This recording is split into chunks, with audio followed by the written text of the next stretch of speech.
Hello students, welcome to exam universe ladder to success. मेरा नाम है विकास और आज की इस वीडियो में हम लोग करने वाले हैं रीजनिंग का इम्पोर्टेंट टॉपिक जो कि है क्लॉक। ये है हमारी दूसरी क्लास। इससे पहले मैं आप लोगों के लिए एक क्लास लेकर आ चुका हूँ जिसमें मैंने आप लोगों को डाइस पूरी तरीके से एक्सप्लेन किया था और डाइस से रिलेटेड जितने भी तरह के क्वेश्चन आते हैं वो मैंने आप लोगों को उस वीडियो में बताए थे।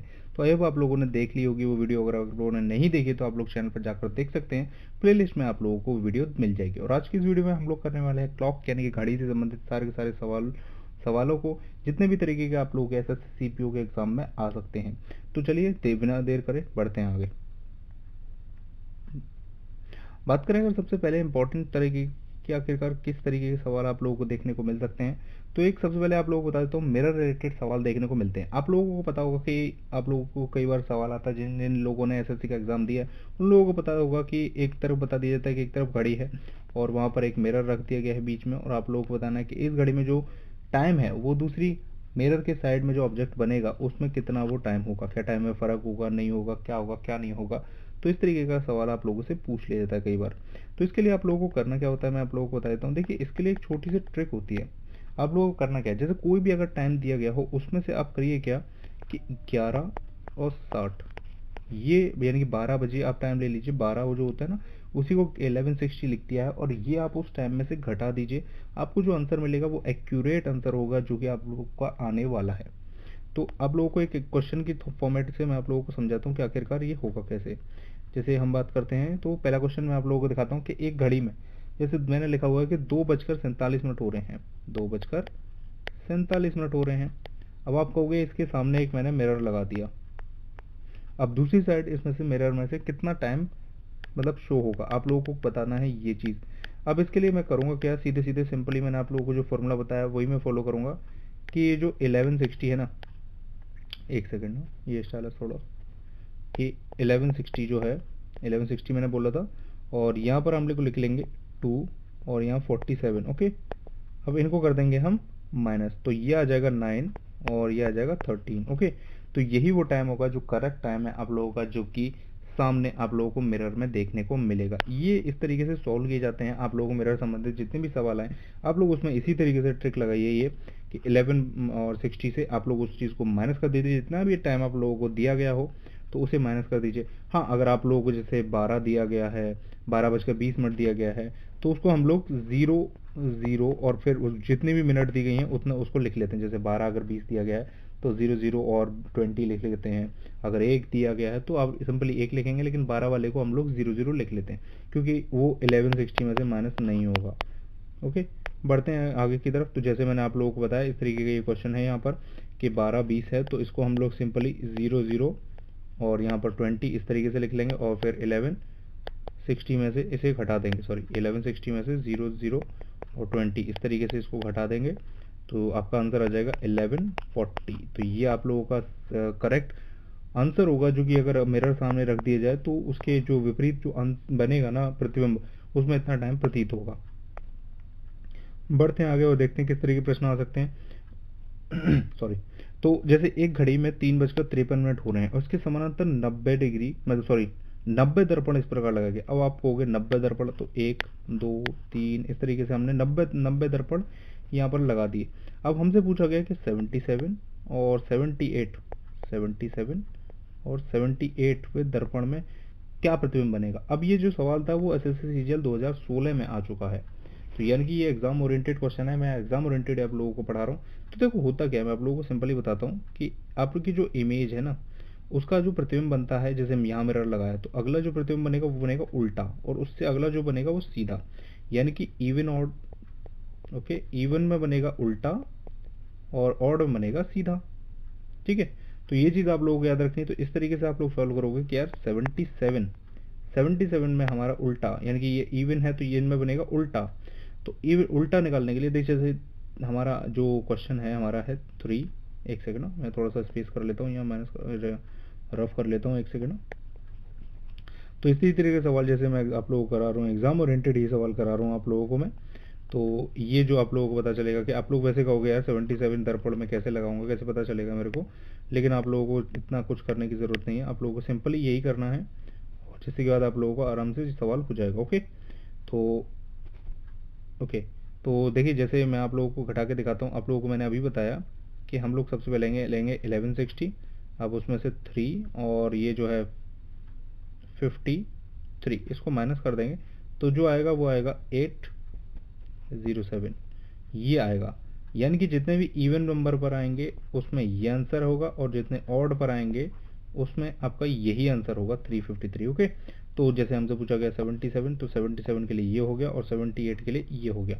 आप लोगों को सिंपल इसी तरीके से निकालना है। आप लोगों को पता होना चाहिए कि जो इमेज बनती है पहली वाली उल्टी हो, उसके बाद सीधी, फिर उल्टी, फिर सीधी।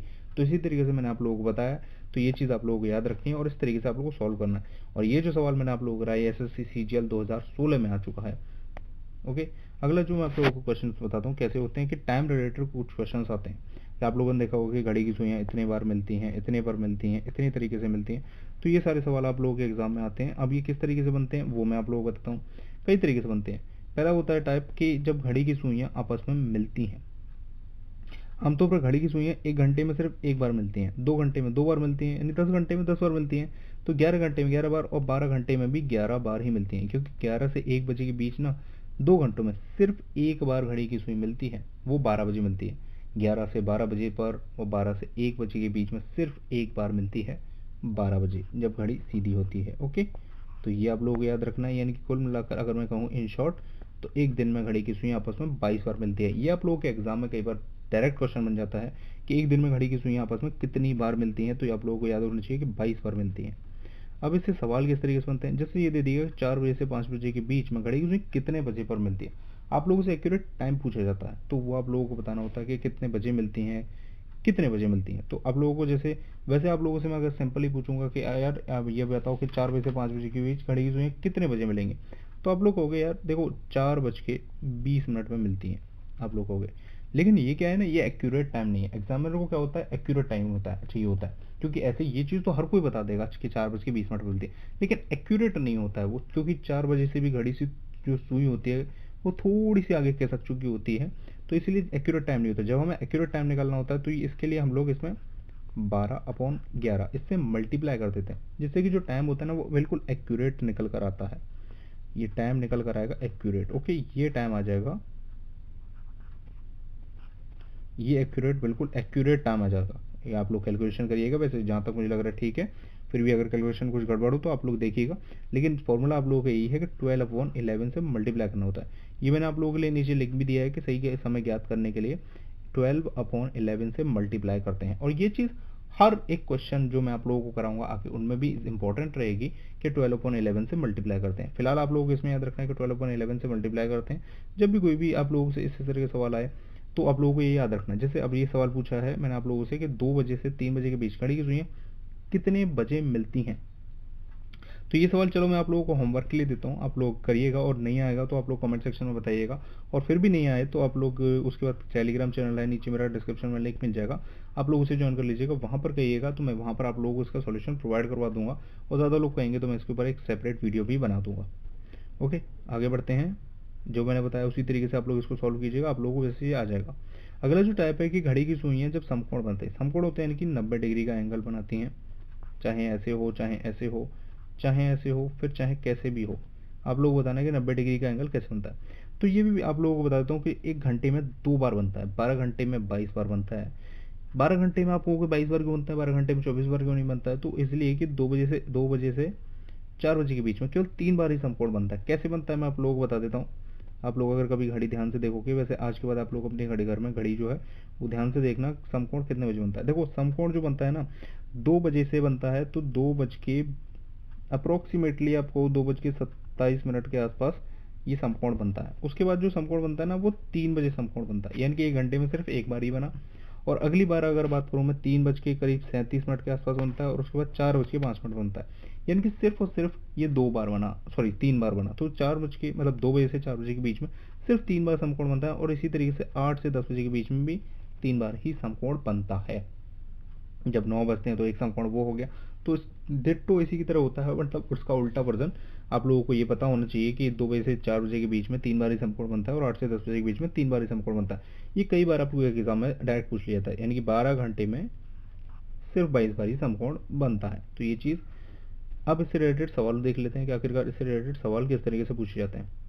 एक मैंने अलग से लिख दिया कि एक दिन में घड़ी की सुइयां आपस में 22 बार समकोण बनाती है। ठीक है, आप लोगों को ये याद होना चाहिए कि 4 बजे से 5 बजे के बीच में सुइयां कितने बजे समकोण बनाती हैं। इस तरीके से सवाल आप लोगों के एग्जाम में आएगा। ओके, कि आप लोगों से पूछा जाएगा 4 बजे से 5 बजे के बीच घड़ी की सुइयां कितने बजे समकोण बनाती हैं। तो 4 बजे से 5 बजे के बीच आपको हो गए, देखो यार 4:05 के आसपास बनाती हैं। लेकिन आसपास जो आप लोग बोल रहे हो ना, वो आसपास क्लियर नहीं है। तो मैंने आप लोगों के लिए क्या बताया है कि 12/11 से हम लोग मल्टीप्लाई कर देते हैं, एकदम एक्यूरेट आंसर आ जाता है। जो आंसर आता है वही एक्यूरेट आंसर होता है और वही एग्जामिनर डिमांड करता है। क्योंकि आप लोगों से अगर डायरेक्ट ऐसे सिंपली क्वेश्चन थोड़ी ना पूछा जाएगा कि आप लोगों से कि इसे समकोण बताइए। समकोण तो हर कोई बता देगा कि यार 4-5 पर बनता है। अब 4-5 पर समकोण तो बना दिया भाई, ऐसे तो सबका आंसर सही हो जाएगा। लेकिन आप एग्जामिनर को चाहिए होता है एक्यूरेट टाइम। अब एक्यूरेट टाइम किसको पता होगा? जिसको ये पता होगा कि 12/11 से मल्टीप्लाई किया जाता है। आप लोगों को मैंने बता दिया, आप लोग अब हमेशा याद रखेंगे, उम्मीद करता हूँ। और आगे से हम हमेशा सही आंसर देंगे और सबसे जल्दी आंसर देंगे। ओके, अब ये एक और क्वेश्चन है कि 6 बजे से 7 बजे के बीच घड़ी की सुइयां कितने बजे समकोण बनाती हैं। चलो मैं ये क्वेश्चन भी आप लोगों के लिए होमवर्क के लिए देता हूँ। हर एक में से एक एक क्वेश्चन मैं आप लोगों के लिए होमवर्क में दे रहा हूँ। और अगर आप लोगों को नहीं आता तो आप लोग कमेंट बॉक्स में लिखकर मुझे बताइएगा, फिर मैं आप लोगों को इसका सॉल्यूशन भी प्रोवाइड करवाऊंगा। चिंता ना करिए, आप लोगों को इसका सॉल्यूशन आप लोगों को प्रोवाइड करवाया जाएगा। अगर आपको नहीं आएगा तो वरना आप लोग डिस्क्रिप्शन में टेलीग्राम चैनल है, वहाँ पर आप लोग बात कर सकते हैं मेरे साथ और मुझे बता सकते हैं आप लोगों को क्या नहीं आ रहा है, क्या आ रहा है, किस चीज़ में दिक्कत आ रही है आप लोगों की एसएससी सीपीओ के एग्ज़ाम की प्रिपरेशन करने में। बढ़ते हैं आगे। तो एक और टाइप होता है कि जब घड़ी की सुइयां एक लाइन में होती हैं। एक लाइन में आपको पता होगा घड़ी की सुइयां होती हैं हर एक बार, मतलब हाँ, आपकी घड़ी की सुइयां एक लाइन में होती हैं, क्योंकि घंटे और जो मिनट वाली हैं वो दोनों। ओके, तो इस तरीके की जब होती हैं तो वही चीज़ है कि आप लोगों को मैंने बताया था कि एक लाइन में है। उन लोग उससे रिलेटेड किस तरीके से सवाल पूछ जाते हैं कि 3 से 4 बजे के बीच कितनी बार घड़ी की सुइयां सनरेख होती हैं। अब आप वैसे देखोगे तो घड़ी की सुइयां हर एक घंटे में 2 बार सनरेख होती हैं। ओके, और 12 घंटे में 22 बार, और एक दिन में 22 बार सनरेख होती हैं। तो ये उससे डिट्टो उसी की जैसा है। मैंने पिछली बार आप लोग इसकी प्रॉपर्टी मैंने नहीं लिखी है, लेकिन आप लोग इस तरीके से याद रखना है कि 1 दिन में 22 बार सनरेख होती हैं। और अगर हम बात करें कि 3 से 4 बजे के बीच में घड़ी की सुइयां कितनी बार सनरेख होगी, तो ये 2 बार होती हैं। 2 बार की अगर हम बात, एक सेकंड ना, मैं थोड़ा कलर चेंज करके आप लोगों को दिखाता हूँ ताकि आप लोगों को अच्छे समझ में आए। ओके, तो ये होती हैं, इससे नहीं दिख रहा, एक सेकंड ना। ओके, रेड ही ले लेते हैं। ओके, तो ये होती है, देखो एक तो होती है, आपसे मैं पूछूंगा तो आप भी बता दोगे 3:15 पर, और एक होती है 3:45 पर। ओके, लेकिन ये एक्यूरेट टाइम नहीं है। अब एक्यूरेट टाइम तो हमें निकालना ही है, तो इसमें हम 12/11 मल्टीप्लाई बाय 12/11 तो ये निकाल देंगे हम लोग। तो ये जो एक्यूरेट आएगा ना, एक्यूरेट इसका आंसर आ जाएगा 16 और समथिंग इतना कुछ आएगा। ये इसका आंसर जो है 4/11 है ये। और जो इधर होगा, इधर की अगर आप लोग कैलकुलेशन करोगे तो ये 3 और ये 5 4 ओके 49 एंड 1/11 ये कुछ इतना आएगा। तो ये कुछ इतना आएगा। सॉरी, मेरी राइटिंग थोड़ी इतनी खास अच्छी नहीं आ रही है स्टाइलस से। ओके, तो ये कुछ इतना आंसर आएगा एक्यूरेट, मतलब आप लोग कैलकुलेशन करके देखिएगा। वैसे मेरे ख्याल से सही है, आप लोग आंसर इतना ही आना चाहिए। अगर कुछ अलग आता है तो आप लोग नीचे कमेंट में बताइएगा, मैं फिर आप लोगों को सही हुई देखूंगा फिर आप लोग कैलकुलेशन भी। और वैसे मैंने आप लोगों को हमेशा से बताया कि सही समय जब भी ज्ञात करना होता है तो आप लोग 12/11 से मल्टीप्लाई करते हैं। तो ये रूल आप लोगों को हर एक जितने भी क्वेश्चन आप लोग क्लॉक संबंधित करोगे, एक्यूरेट टाइम पूछा गया तो आप लोगों को ये चीज़ याद रखनी है कि 12/11 से मल्टीप्लाई हम लोग करते हैं। ओके, बढ़ते हैं आगे। अब कुछ आते हैं एंगल संबंधित प्रश्न, यानी कि कोण संबंधी प्रश्न की बात करूं। आप लोगों से कभी कभार पूछ लिया जाता है कि आपको एक टाइम दे दीजिए, जैसे 7:54 दे दी गई, और आपसे पूछा जाता है कि इसमें एंगल कितना है। आप लोगों से अभी मैंने बताया ना कि ई की समकोण कब बनता है, 90 डिग्री का एंगल कब बनता है। लेकिन आप लोगों से कभी पूछ लिया था कोई भी टाइम देकर कि ये मतलब जो टाइम है उसमें एंगल कितना बना हुआ। कोई भी टाइम हो सकता है, 7:54 है, 8:05 है, 12:20 है, कोई भी टाइम हो सकता है। तो उसमें आप लोगों को बताना होता है कि ये जो एंगल है इसमें एंगल कब का कितना बन रहा है। ओके, तो इसको निकालने का एक सिंपल सा फॉर्मूला होता है जो आप लोग आज की बात अगर याद रखेंगे तो आप लोगों को कभी भी दिक्कत नहीं, मतलब चुटकियों में निकाल दोगे आप लोग। जो फॉर्मूला होता है वो ये होता है, कुछ सुइयों के बीच का कोण निकालने का फॉर्मूला होता है कि घंटे, जो भी घंटा दिया हो आप लोगों को उस घंटे के साथ 30 का मल्टीप्लाई कर दीजिए, और जो मिनट दिए हों उसमें से 11/2 का मल्टीप्लाई कर दीजिए। जो भी आएगा उसमें से जो भी बड़ा हो, मतलब ये है डिफरेंशिएट का साइन, आप लोगों को पता होगा, आप लोगों ने मैथमेटिक्स पढ़ी होगी, तो जो भी बड़ा होता है उसमें से हम छोटे वाले को हटा देते हैं और वही आपका आंसर आ जाता है। ओके, इससे संबंधित आप लोगों को मैं प्रश्न भी दिखाता हूँ। जैसे आप लोगों को दिया हो गया कि 7:24 पर घड़ी की सुइयों में कितना कोण होगा, कोई भी एक रैंडम टाइम ले लिया हमने। तो इसके लिए आप लोगों को बताया मैंने, जैसे 7 का मल्टीप्लाई करेंगे हम 30 से, फिर आप लोगों को यही बताया फॉर्मूला, देखिए आप लोग, घंटे का 30 से मल्टीप्लाई, ओके, और मिनट का हम करेंगे 11/2 से। ओके, तो मिनट ले लेते हैं अब हम, और बीच में डिफरेंशिएट का साइन लगा लेंगे, डिफरेंशिएट का साइन लगा लिया। मिनट कितनी है हमारी 24, मल्टीप्लाई कर देंगे हम 11/2 से, 2 से ही कट जाएगा 12 बार, ये आ जाएगा 7 21 210, और वहीं इसकी बात करेंगे तो ये आ जाएगा 132। ओके, अब इनको जब माइनस करोगे तो आपका आएगा, बड़ा कौन सा है आप लोग इसमें से, ये वाला बड़ा है, इसमें से इसको घटाएंगे तो ये 78 डिग्री आ जाएगा, यही आपका आंसर है। अब कई बार क्या होता है ना, आप लोग कहोगे, कई बार आप लोगों का जो उत्तर होगा वो ऑप्शन में नहीं आ रहा होगा, अब आप लोग कहोगे यार ये तो ट्रिक गलत हो गई, सर ने हमें गलत बताया था, लेकिन देखो वो गलत नहीं है। कई बार क्या होता है ना, आप लोग बताओगे कि 12 बजते हैं, कहीं वो कहीं 00 बजते हैं, तो वही फर्क आ जाता है। तो अगर आप लोगों का ऑप्शन में नहीं है आंसर तो निश्चिंत रहिए, कोई दिक्कत वाली बात नहीं है, आप लोग जो आंसर आ रहा है उसे 360 में से घटा दीजिए, क्योंकि जो घड़ी है ना वो सर्कल है, और जो सर्कल होता है, सर्कल का पूरा जो जो आप बात करें अगर उसकी परिधि होती है तो वो 360 डिग्री की होती है। तो आप लोगों को वही है, उसका जो कोण होता है 360 डिग्री में से आप घटा देंगे तो आप लोगों को जो कोण होगा वो निकल आएगा, जो ऑप्शन में दिया गया होगा। आप टेंशन ना लीजिए। ओके, आप लोगों का क्वेश्चन कभी भी गलत नहीं होगा। अब कई बार क्या होता है, एक और टाइप होता है कि घड़ी लेट हो जाती है, या फिर कभी आपसे बोला था कि मेरी घड़ी धीमी चल रही थी, फिर उसके बाद तेज हो गई अचानक से, तो इतना टाइम बढ़ गया। तो इस तरीके के सवालों को सॉल्व करने का फॉर्मूला क्या होता है, फॉर्मूला सिंपल है, late upon late plus fast, और मल्टीप्लाई कर देंगे हम टाइम डिफरेंस का। इसमें सिंपली यही फॉर्मूला फिट कीजिए, आप लोगों को चुटकियों में आंसर आएंगे। ये आप लोगों को मैं छोटी छोटी ट्रिक्स आप कह लीजिए, फॉर्मूलाज कह लीजिए, जो मैं आप लोगों को बता रहा हूँ, आप लोग इन्हें अप्लाई करो, ये फटाफट आंसर आएंगे। आप लोगों को कोई बड़ी सी बड़ी थ्योरम या बड़ी सी बड़ी तिकड़म लगाने की कोई ज़रूरत नहीं पड़ेगी। तो इसके लिए सवाल करा देता हूँ आप लोगों को। जैसे मेरी घड़ी में सोमवार दोपहर 2 बजे 5 मिनट लेट थी, और बुधवार 4 बजे मेरी घड़ी 7 मिनट आगे होगी। अब एक में लेट थी, एक में आगे होगी। अब आप लोग सोचते रहो यार, 5 मिनट 5 मिनट 10 मिनट, उसका आप लोग मल्टीप्लाई करते रहेंगे, बहुत ज़्यादा टाइम कंज्यूमिंग होगा। आप लोग ट्रिक से लगा कर देखिए, जो मैं आप लोगों को बताई है, आप लोगों को बहुत सिंपल हो जाएगी। कि आप लोगों को मैंने क्या बताया था, अभी फॉर्मूला देखो, फिर से दिखाता हूँ मैं आप लोगों को, late upon late plus fast. Okay, तो लेट कितना है हमारा, 5 मिनट लेट है, और लेट प्लस फास्ट कितना हो गया, 5 और 7 12 हो गया। ओके, और मल्टीप्लाई कितने करना है, टाइम डिफरेंस। अब आप कहोगे टाइम डिफरेंस कैसे निकाल रहे हो आप, सोमवार को 2 बजे, अब बुधवार तक आइए, सोमवार को 2 बजे से मंगलवार 2 बजे तक 24 घंटे, बुधवार 2 बजे तक 48 घंटे, और 2 घंटे हो रहे हैं 4 बजे तक, यानी पूर्ण मिलाकर 50 घंटे हो गए। तो यहाँ आर में टाइम ले लीजिए। ओके, इस तरीके से जब आप इसको सॉल्व करेंगे तो अप्रोक्सीमेटली करीब इतना आएगा। ओके, यानी कि इसको हम लिख सकते हैं 20 आवर और 50 मिनट। ठीक है, अब इसमें करना क्या है आप लोगों को कि 2 बजे में से इसे आप घटा दीजिए, आपका एक्यूरेट टाइम आ जाएगा। कितना आएगा, देखो मैं बताता हूँ आप लोगों को, इसमें घटा के देखिए आप लोग, एक सेकेंड, मैं थोड़ा सा स्पेस कर लूँ घटाने के लिए, यहाँ पर स्पेस थोड़ा कम है। ओके, ये मैं बता देता हूँ थोड़ी सी कैलकुलेशन नीचे की। तो आप लोगों को बताता हूँ मैं, ये आएगा अप्रोक्सीमेटली 10:50। ओके, 10:50 आएगा AM, और ये दिन हो जाएगा ट्यूसडे को। देन आप लोगों को देखो, जब आप इसमें से 20 घंटे घटाओगे ना, तो 20 घंटे घटाओगे तो बुधवार से डायरेक्टली वो पीछे ही आएगा ना, एक दिन पीछे ही आएगा ना, यानी कि मंगलवार आ गया, मंगलवार को ही टाइम होगा वो चीज़। तो रात तो होगी नहीं। आप लोग आराम से घटा कर देखिए, देखिए पहले आराम से घटा कर देखिए, आप एक एक करके, एक एक घंटे करके आप लोग घटा कर देखिए, सोच कर देखिए, इमेजिनेशन करके देखिए, और फिर आप इस तरीके से लगा कर देखेंगे तो धीरे धीरे जब आप प्रैक्टिस करेंगे ना, तो आप लोग जल्दी से जल्दी कर पाएंगे इस चीज़ को भी।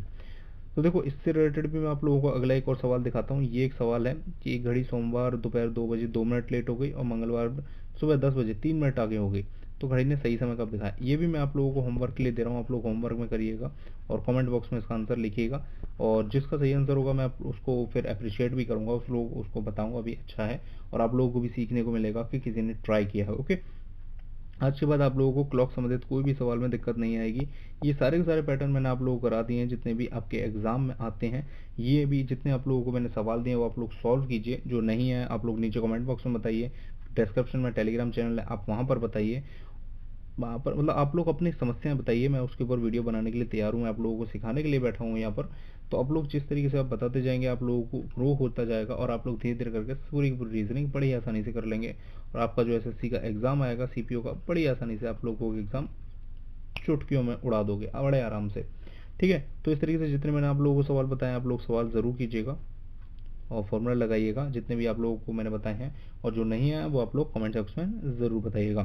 तो ये था रीजनिंग का इंपॉर्टेंट लेक्चर आज का, जिसमें मैंने आप लोगों को क्लॉक संबंधित सारे के सारे प्रश्न करा दिए हैं। आप लोगों की जो भी इसके बारे में राय हो, कमेंट हो, मैं सेक्शन में ज़रूर बताइएगा। वीडियो अगर पसंद आई तो वीडियो को लाइक ज़रूर कर दीजिएगा, चैनल को सब्सक्राइब ज़रूर कर लीजिएगा सारे के सारे वीडियोज़ देखते रहने के लिए। रीजनिंग के साथ साथ साइंस, फिजिक्स, मैथ्स, मतलब सभी चीज़ों की क्लास चल रही है। आप लोग चैनल पर विजिट करके चैनल देख सकते हैं। अच्छा लगे तो आप लोग सब्सक्राइब भी कर लीजिएगा ताकि आप लोगों को रेगुलर वीडियोस देखने को मिलती रहे। Thank you so much for watching. मिलते हैं नेक्स्ट वीडियो में, तब तक के लिए जय हिंद दोस्तों।